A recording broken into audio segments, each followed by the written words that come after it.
Well, initially, the initial funding was provided by Thornton's budgets, so we invested around £10,000 in the initial setup, which was getting it set up, getting it project managed, getting it built, constructed, legal fees, etc., etc.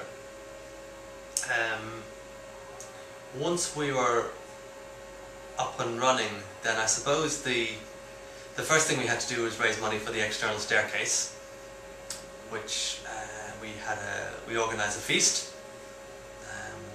This external staircase is a leased building site staircase for 3 years, and it was about £2,500, and we raised the money on that by having a feast where we had about 40 people, and we had a really good local chef cooking. People paid £50 to come, and we raised about £2,500, just enough to buy the staircase, or to rent the staircase. The other main funding then over the first 2 years was from Unlimited, Awards for All, and the biggest was the Esme Fairbairn Foundation.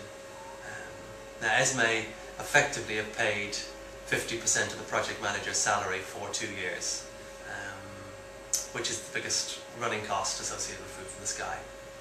And our aim then is to, through food growing and courses, has been funding the other 50% if you want. And the aim would be after 2 years that we are self-sustaining with food growing and courses. The other grants, Awards for All, was used to basically help set up some training courses for schools, buying equipment like the benches on the roof, projector for training courses and so on. And Unlimited was used for a number of other aspects to do with the setup.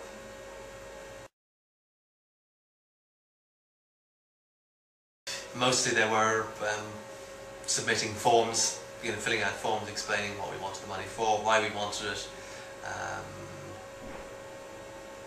In the case of Esme Fairbairn, they came and visited us, they had a look, and yeah, mostly, the key to it is finding the right sources of organisations that have funding available for the project you are doing.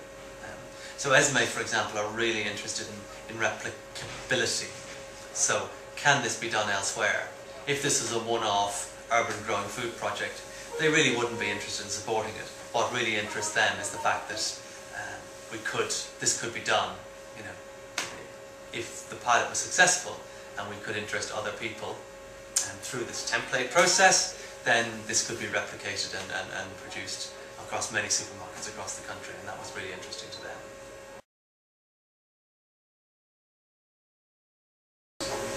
Mostly what they're after is a report. In the case of Esme, because it was paying for the project manager's salary or part of it, they just wanted to report. We set out in our submission what we were going to do over the next 2 years, and they want to report back to know, have we done what we said we were going to do? In the case of something like Awards for All, that was a very specific funding for a specific activity, and they just really need to know that you have done that activity, and they want to know how it's gone.